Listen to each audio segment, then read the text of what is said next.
This episode is brought to you by LifeLock. October is Cybersecurity Awareness Month, so LifeLock wants to remind you to update your passwords. Using the same password across multiple accounts makes you vulnerable to cybercriminals. For comprehensive identity theft protection, let LifeLock alert you to anything suspicious and fix any issues. Start protecting your identity today with a 30-day free trial at lifelock.com/podcast. Terms apply. Today on CityCast Denver, there are only 5 weeks left until the biggest, most important election of our lives, especially if you care about public transportation here in Denver, Colorado. We're moderating a forum for the candidates in the hottest RTD board race next Monday, so producer Paul Caroli joins me to dig into the political intrigue and survey some of RTD's many, many issues. Plus, we respond to 2 listener comments on the best bakeries and Coors. Today is Tuesday, October 1st. I'm Bree Davies, and here's what Denver's talking about.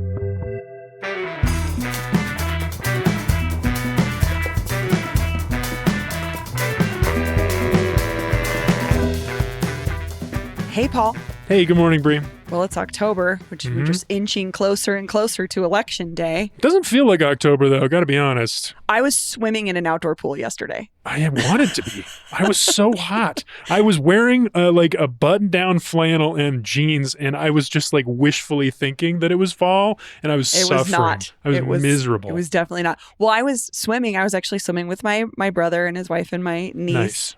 And my brother was just complaining. He's a postman, and he was just complaining about the blue books going out because he has to deliver those to your house. And he's been working till 10 p.m. every night to get these books in our mailboxes, and it's killing his back. I mean, it's crazy. I never thought about that aspect of the election.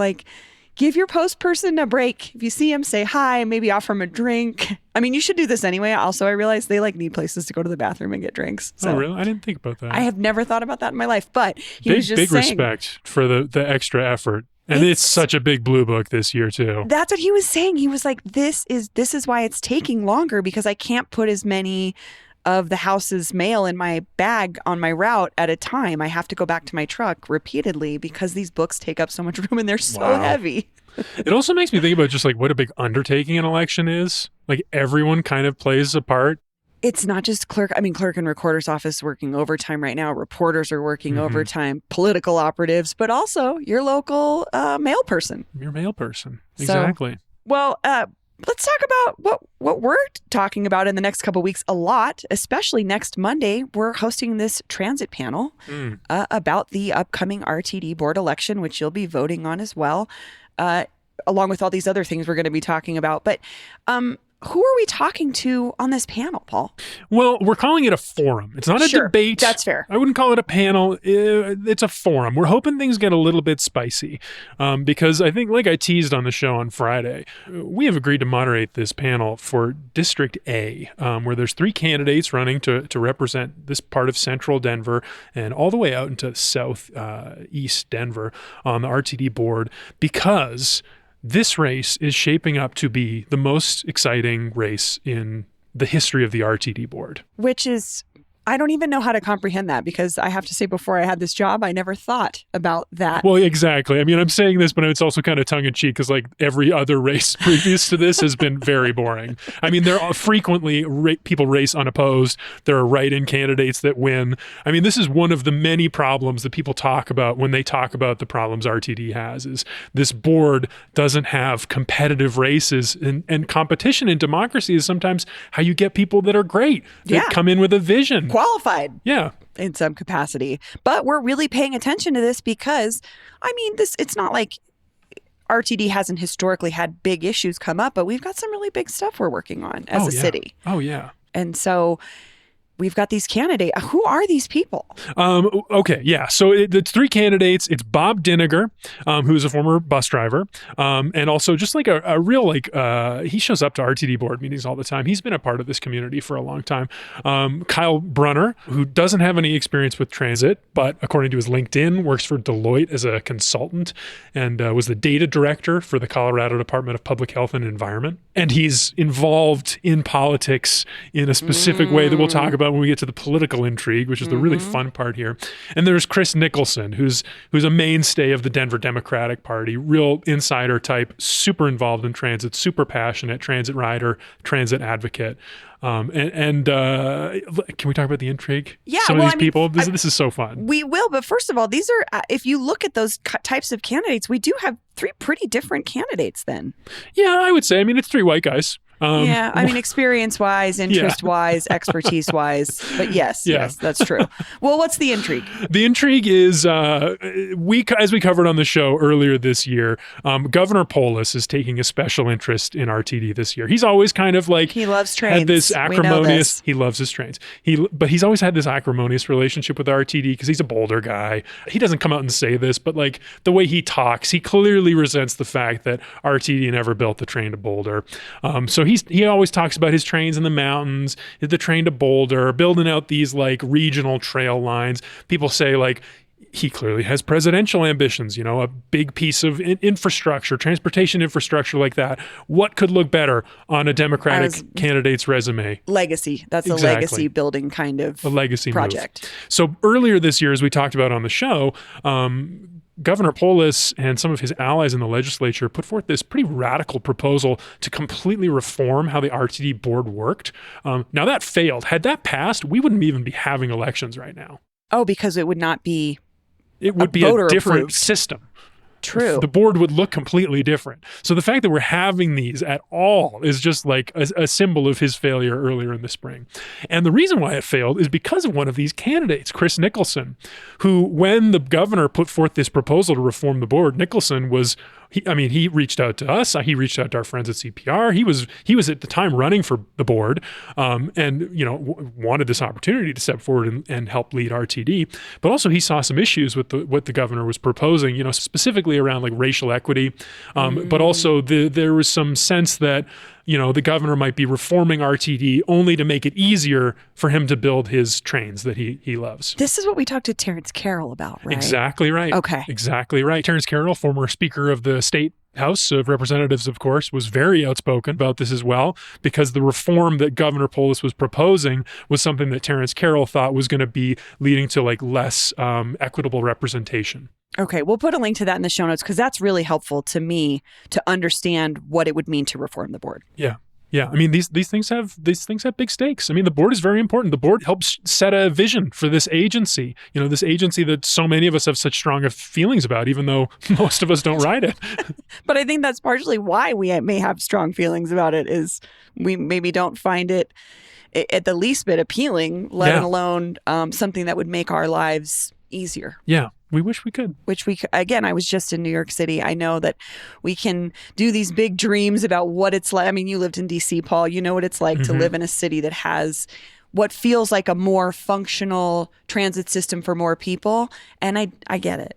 Yeah. I get that dream. Yeah. I see it, and I don't see it anywhere manifesting remotely in Denver at all. Well, that's why it's so personal, because like a transit system in a city, it can really change your life, your whole lifestyle. If you have a great bus line, or if you have a really well-connected bike network, or ideally all of these things together, you can live a life that's more active and more out there supporting local businesses and less spending time in your car all day getting road rage, like it seems like Coloradans are doing more and more. I'll tell you a tiny anecdote about your neighborhood, Paul, about Virginia Village. Please. So it's where my mom grew up as well. As I grew up there, and so did she.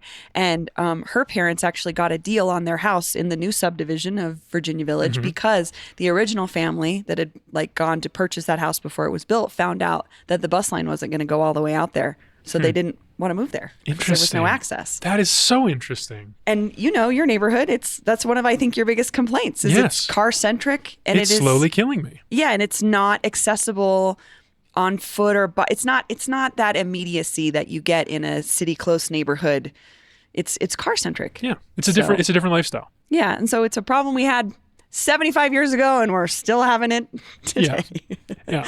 Anyway, so back in the spring, Chris Nicholson, stuck his neck out there and he was like, this reform is a bad idea. He pushed back on the governor and the governor's allies. And in doing so, he made some enemies. And as our friend Nate Miner has been reporting for CPR, what happened next was the governor decided to keep pushing on this, maybe in private. We don't know exactly what happened here. Nicholson alleges that the governor asked was someone close to him in his circle. He has a longtime staffer whose husband is Kyle Brunner. And Kyle Brunner only decided to start running after this whole battle at the legislature earlier in the spring. So it could be seen in one way that this gentleman is running maybe at the behest of maybe the interest of the governor. But we don't, Perhaps. There's no proof of that, but the dots could be connected. One could. One might deduce that. Hypothetically. Sure. Yeah. But that's what makes it interesting. It's so interesting. And also Brunner and Nicholson, and even the governor, they all have very similar ideas. Like when they talk about transit, they'll talk about like more reliable bus service, more frequent bus service in denser urban areas. Like one of the governor's biggest priorities right now is this whole densification push in cities. Because as he said in his State of the State address 2 years ago, housing policy is transportation policy, is climate policy, is et cetera, et cetera. He sees it as all connected. And a big part of that is getting the transportation right. Yeah.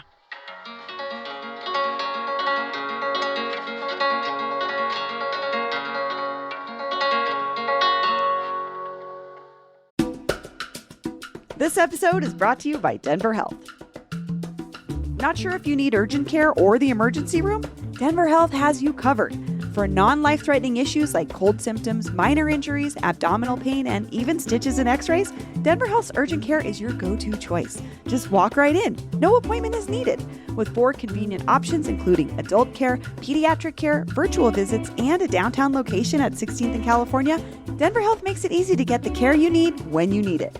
But remember, if you're facing a serious life-threatening condition, head to the emergency room right away. Urgent care is for those unexpected issues that need quick attention but aren't emergencies. Plus, Denver Health accepts most insurance plans. Check out Denver Health's amazing 5-star reviews on Google. Patients love Denver Health Urgent Care. Learn more at denverhealth.org/urgent care. That's denverhealth.org/urgent care. This episode is brought to you by Town Hall Collaborative. Town Hall Collaborative is a unique mixed-use gathering space and bar featuring independently owned businesses that offer coffee, food, retail shops, cocktails, and so much more.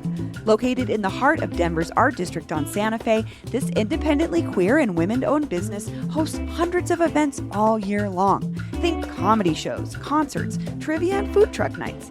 The space is also available for private rentals. Throw your next birthday bash or wedding at Town Hall. Town Hall Collaborative, my dream venue. It's a bar, but it has really good coffee. Queen City. It's delicious. They have couches, they have nice tables, they have concerts. I love this place. Plus, join Town Hall on Friday, October 4th to celebrate their 2nd anniversary during the First Friday Art Walk. Enjoy drink specials, food, live entertainment, and shopping at the Town Hall Marketplace from 4 p.m. to midnight. For more information, a full calendar, or to book your next event at Town Hall, visit townhallcollaborative.com. That's townhallcollaborative.com. Okay, speaking of the transportation, just another quick anecdote. I was at Park Meadows the other day, the mall. And when they built light rail out there, that was the big deal. We're building light rail out. Is that the one out in Lakewood or is the one down south? It's down south, way south. It's like Greenwood Village past there. And that was one of the big deals. We're going to get public transit out to this mall. Mm-hmm. So, you as a shopper could ride it. You as an employee could ride it. Do you know what the giant project they're working on right now is at Park Meadows? No, what? It's advertised all over the mall everywhere. What? Coming soon. World's largest parking garage. We did it. We know you're tired of walking 7,000 feet from your car in the world's largest parking lot around us. So we're building you a parking garage. Oh my God. You could see the light rail stop from the parking garage. It cracked me up the other day. I was like, this is where we've gotten in 20 years since this mall was built. That's so funny. Nice. Oh my God. So this is just the stuff that's at stake here, is what the future looks like in another 20, 25 years for Denver. Yeah. And it really illustrates the crux of this problem, which is with transportation, you can build it. Sure, we can build better infrastructure, but will people use it? Right. At a certain point, we're changing the culture. And is it accessible enough? Does it serve people in the ways that would change their habits? I don't know. So that's the race. It's those three candidates, and it should be a little bit spicy on Monday night. I mean, we're going to talk about the governor. We're going to talk about trains. We're going to talk about the bus network and how to get it better. And we're going to talk about what people think even the problem is. Because I think that's actually a key part of this whole debate over RTD right now. Like our friend of the show, Kyle Clark of 9 News, he had one of his little commentary pieces last week where he was calling out the RTD boss, Deb Johnson, for being basically hostile to the press at this point. And he was making this point that RTD, we deserve a better transportation agency, RTD. And he was saying because they are so hostile to the press. Yeah. And I mean, we've experienced that ourselves. Yeah. I mean, not hostile as much as like they reached out to, hilariously, right? RTD reached out to us. Our producer, Olivia, has been trying to set up this interview. It's sort of disappeared into the ether. Yeah. And all we want to do is talk to RTD CEO Deborah Johnson. And she is not so far said yes. And maybe that's where we talk let's jump into that situation. Maybe should we talk about RTD's police chief drama? Because it's kind of related to this. Transparency issue or lack of communication issue is. So RTD has its own police chief, which I'll be honest with you, before the story, I did not know. They oversee the officers that are on maybe you'll see them on the light rail. And this gentleman, Joel Fitzgerald, was placed on leave in July, and then he was quit. He was fired or quit. We don't know. And reporters have been trying to figure this out. And finally, in September, it was revealed that RTD's police chief had been, quote, terminated for cause. But that's all we know. Mm-hmm. We don't know what the cause was. We don't know anything. And last week, Denver 7 reporter Brandon Richards shared this video on Twitter where he asked RTD CEO Deborah Johnson when they would be replacing this police chief. And she stared at him blankly and walked away. And it's part of this thing. It's part of the transparency that Kyle problem. was pointing out was just we can't get answers. Yeah. And that's maybe also just fits into this RTD board conversation is we want people that will advocate for riders to get more information from RTD about what's happening. Well, I don't know though. I mean, I think there's getting information to the public. That's one thing, and that will definitely help in the long run if they can be accountable to their decisions they're making. Like the fact that they were so late on announcing to the public that there were these slowdowns happening on the light rail lines on the south side of the city over the summer. That's right. That was a big problem for a lot of people's lives. You want to be able to plan your commute downtown. You want to be able to get to your job. And if you're going to get surprised by the light rail going so much slower, that's going to be an issue. Well, but that's just one thing. The transparency is, I don't know if that's actually the problem. Really? When you look at RTD, and this is something I think that would be fun to talk about at this forum, what these candidates think is the problem. Because our friend of the show, Chase Woodruff at Colorado Newsline, he points out that RTD gets pretty good bang for the buck when it comes to spending relative to transit agencies around the country. We talk a lot about transparency and how they deal with the press, but in terms of their actual functioning as an agency, they seem to be relatively efficient. He wrote this great piece, I'll put a link in the show notes, but he said that he just pointed out, since RTD was created in 1969, the funding has risen relatively with population size, but the ridership has stayed consistent. And so he's suggesting we might be able to get a little bit more if we spent a little bit more. And that's the point that Chantel Lewis, our city council person, former board member for RTD board member, also bus says rider. She was against the board reform proposal from Polis in the spring as well. And she was just RTD's problem is not governance. It's not the way that this system is designed. It's the funding. That's it. If it had more money, we could do more. We could have more frequent buses and people would ride it more. That's how you could get ridership to go up. That's a good point, and I think I can see that. The transparency thing I can see being a little bit different of an issue when we're talking about the oversight of a police officer. Absolutely. That's totally different, but I can see what Chase is saying and what Chantel has said about this, where it's just if it was more accessible, it goes back to the thing you were just saying, Paul. It's like we can't make this a part of our lives if we can't depend on it. And dependability from a transit system comes from funding. Yeah. In part. Also perception. I think perception is also 100%. important, and that's connected to the transparency issue. So another piece of data, this is from our friend Nate Miner at CPR. There was some polling done on favorability for RTD. In 2007, 72% of Coloradans, like people who responded to this poll, said that they had a favorable view of RTD. Now, in 2024, it's 60%. Ooh. A huge drop. But I mean, apart from the pandemic, when obviously ridership was going to go down, RTD's performance didn't change that significantly in that time. That's true. But it is about what we think is happening. I also think that there's just this other bigger issue of like what we prioritize as a city or as a state, I should say. Yeah. I'm just thinking about the I-70 expansion project and these projects that can continually, I mean, we're talking about it with Peña Boulevard again, and all of these moments where it feels like cars continue to be prioritized. And when you believe that, because it's what you see, you might say, well, what good is RTD doing if we're only prioritizing cars anyway? I think that could just be part of it. Yeah. It's just like the other side of it is not just how our transit system is or isn't working. It's how much we love our cars. Absolutely. So Absolutely. it's complicated. Tell me about the Accessoride situation. That was something you were I thought fired this up was about. so interesting. Yeah. So Nate Miner, again, our friend from CPR, had this story with I love the headline. RTD's new paratransit service is so popular, it will likely have to be cut. Which just like, again, this is the perception issue, right? Is like, well, that sucks. So essentially in 2020, RTD launched this ride sharing function that served many folks in the disability community. I would not say all folks with disabilities, because as I learned from Nate's reporting, like many ride sharing services, they are not wheelchair accessible. But it was still serving folks with other disabilities, particularly if you want to think like folks with low vision or are blind. This was a really great service for them. And so the ride sharing function was it was just like an Uber. And and it was put forth by RTD, so it was more accessible cost wise. But and it wasn't replacing Accessoride, but for folks that don't know, RTD has long had this Accessoride like paratransit service to the regular bus, which is like, again, if you use a wheelchair, you can call, but you have to call several days in advance. And then you get a 30-minute window when it will pick you up. And a lot of times it's late. And I'm not dragging on them for having Accessoride, because we know that it's a needed service, but this was just a much more streamlined way to do it. Like anybody that's ever used a ride-sharing service, it's a car on demand. And RTD found that it was very, very popular. So Nate reported that the program began spending about $85,000 a month early on to about $1 million a month. That's how popular it was. Nate also said that the ride-on-demand service went from about 6,000 monthly rides in January 2021 to about 60,000.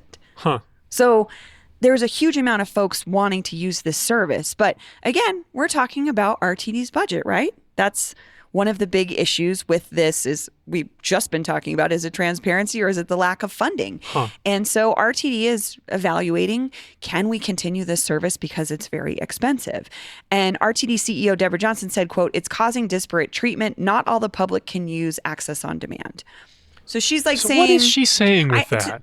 To me, I think she's saying like, the bus is one thing, but ride-sharing services, of course, if we could all use a ride-sharing service for less money than Uber's charging, we'd want to use the RTD version. So is she implying that there are people who are using this that could be using the bus? Like they're I don't know. I don't want to read too much into it. I just took it as like, it's costing a lot of money to serve what maybe feels like a smaller population, but that's a good question. I don't know. Well, yeah, I mean, that's what I'm reading into this. Like she's saying, because if you're reaching people who need this service, if this is the point of the service, that it's helping people who can't get where they need to go otherwise, then you just got to talk about increasing the budget or like looking at other priorities. That's what I think they're going to do. I mean, now the RTD board is looking at that as they look at their future budgets. That's so interesting. I just want to say, as someone who's worked within the disability community, just through the work I've done with my friends and stuff, is like, this is such a common problem in the disability world. Things get accessible for a moment, in one, Zoom is a great instance. The pandemic equalized a lot of things in that, like, things that were previously not remote all of a sudden became remote, and people with disabilities could participate a lot more or get jobs they couldn't get before. And then as we've gone back, as we've scaled back those options, it makes it harder for folks with disabilities. And so this feels just like kind of par for the course for how disability activism tends to go, which is one step forward, two steps back. So I think that's the big concern is this accessible paratransit program is successful, but it can't continue without money. But is it serving enough people? And is it to the detriment of other things that need that money? And it gets back to me, do we need to give RTD more money? Yeah. So is that the fix? We'll be talking about it on Monday night with these candidates. I want to ask these guys for sure what they think about that program and how they think it fits in with RTD's bigger vision. I can't wait. I think it'll be fascinating. Join us Monday night, October 7th at the Buell Public Media Center. We're going to have a link in the show notes to RSVP. Would really love to see you all there. The venue is accessible. It's free for everyone. It's a really, really nice facility if you've never been there. I think it's going to be a really great event. Yeah, I'm really excited. I'm really excited because I feel like we've got some really good questions. If you have questions for these guys, let us know. Give us a call on the What's Up with RTD hotline, 720-500-5418, and maybe we'll ask them what you're interested in. This episode is brought to you by Pine Melon, because I want you to have the peace of mind that comes with knowing where your food actually comes from and the sense of satisfaction you'll get from supporting the local Colorado community. It's a grocery delivery service that works with local farmers, ranchers, and artisans, and it's super easy to use and super fast, like same-day delivery fast. When our newsletter editor, Peyton Garcia, needed Bruna's Brazilian cheese bread in a pinch, she made an order with Pine Melon, and it was delivered right to her door. Her neighborhood game night snack tray was complete. If you need a specialty food item on the fly or just want to make sure you're able to get Colorado's local produce delivered right to your door for dinner, Pine Melon has got you covered. Plus, if you go to pinemelon.com today and use promo code CityCastDenver, you get $75 off your first delivery. Again, go to pinemelon.com and use promo code CityCastDenver and get $75 off your first order today. This episode is brought to you by LifeLock. October is Cybersecurity Awareness Month, so LifeLock wants to remind you to update your passwords. Using the same password across multiple accounts makes you vulnerable to cybercriminals. For comprehensive identity theft protection, let LifeLock alert you to anything suspicious and fix any issues. Start protecting your identity today with a 30-day free trial at lifelock.com/podcast. Terms apply. All right, Paul, should we go to our favorite part of the show? Oh, I can't wait. Okay, listener comments and questions. Every Tuesday, we try to address some things that you guys have brought up with us about past shows. Maybe you have questions or just other thoughts on things that we've talked about. What do we got this week? This week, we got a couple of voicemails. This one is in response to our Friday show where we were talking to David Sirota of The Lever about his podcast Master Plan. Really interesting and, podcast. The ties between Project 2025 and the Coors family. Hey, my name is Nate. I live in the Cole-Clayton neighborhood. Just got done listening to the episode talking about Coors. I actually work at Coors. I don't really agree with the Coors family politics, but it's a good place to work, and, they treat us really well, benefits are good, and we get free beer. So life's not too terrible. Thanks a lot. Love the show. Appreciate it. Someone that works directly with the Coors brand probably knows it much better than we do. Thanks for calling in, Nate. Also, it's always nice to hear if a company treats people well. It is nice. It is nice. That's not always the headline. So, I have a couple of things on this. I was at Milk Market over the weekend. Kind of a hot spot for. Did you go to Biker Jim's new breakfast place? I did. It was a really sad. I didn't want to talk about this, but I didn't get it. I was with my parents. They each got a couple of dogs. Disappointing. No. And I didn't even see the baked goods on the menu. No. Also, he hasn't updated the branding from the old place that was in that venue. You know how there was the changeover in ownership at Milk Market from Bonanno to this Sage Hospitality Group? It still has all of the Lou's Chicken Shack branding and neon everywhere. I don't know why they built those specific brands into the infrastructure of the Milk Market when in every other food hall on the planet, I'm sure, they're modular. So different, Can slide in and startups out, can like a slide in and stall. out easily. Like at a flea market or But something. they yeah. have neon signs that say lose. And it's like, is lose going to be around forever? Neon's expensive. I have my own thoughts on Milk Market. Yeah. Olivia and I went there the other day, and not my favorite. But It's in a transition. yes.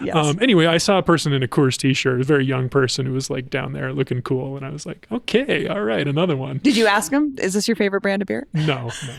All right, let's get to this next one. This next one's good. CityCast team, this is Zach Martinucci from Rebel Bread and Denver Bake Fest. I'm actually a longtime listener, first-time caller myself, and was thrilled to hear your excitement for Bake Fest in your Best Bakeries episode. And Allison, thank you for the kind review of Rebel Sourdough too. Paul, I'm calling to tell you that the peanut butter Cheez-It cookie that you had is the Snack Attack cookie from Lindsay O'Neill, who owns Sunflowers Baking Co. That's Sunflowers, Flour. And you can buy Lindsay's cookies every week at the Highlands Farmers Market. I think she also does online orders for delivery and shipping.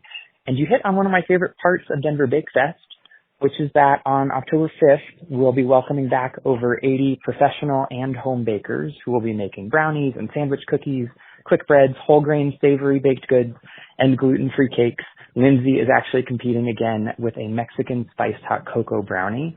And just in general, it's such a great place to discover your new favorite baked goods that you might want to buy in Denver, or we hope take inspiration to bake at home. Thank you so much for your support of our event and for all you do at CityCast Denver. I'm a big fan. Bye. I have goosebumps. That was so nice. That was so nice. Zach, thank you for calling in. Thanks for listening. I mean, also just like I'm going to get on my community DIY soapbox for a minute and just say how awesome it is that this event happens, because like there's a lot of food-ish festival things here. I mean, I was downtown during Great American Beer Fest this weekend.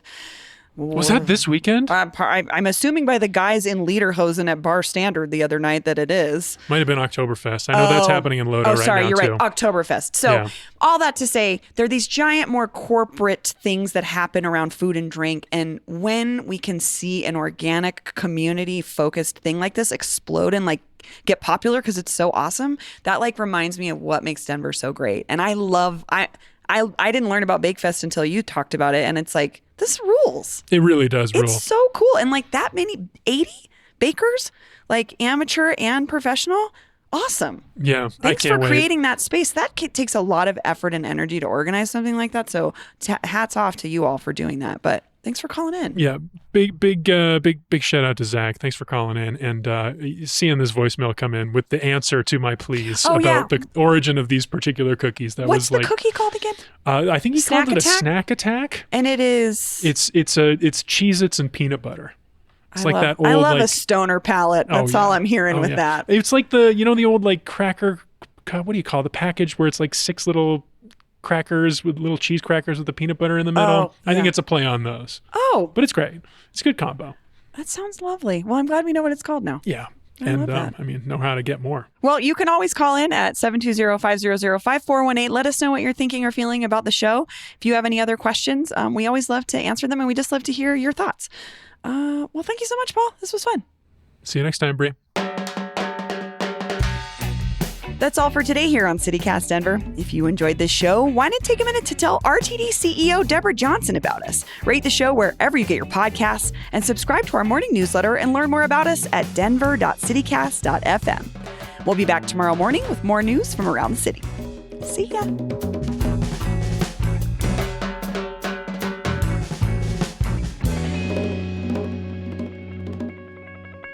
And subscribe to our morning newsletter. I can't read today for some reason. Sorry.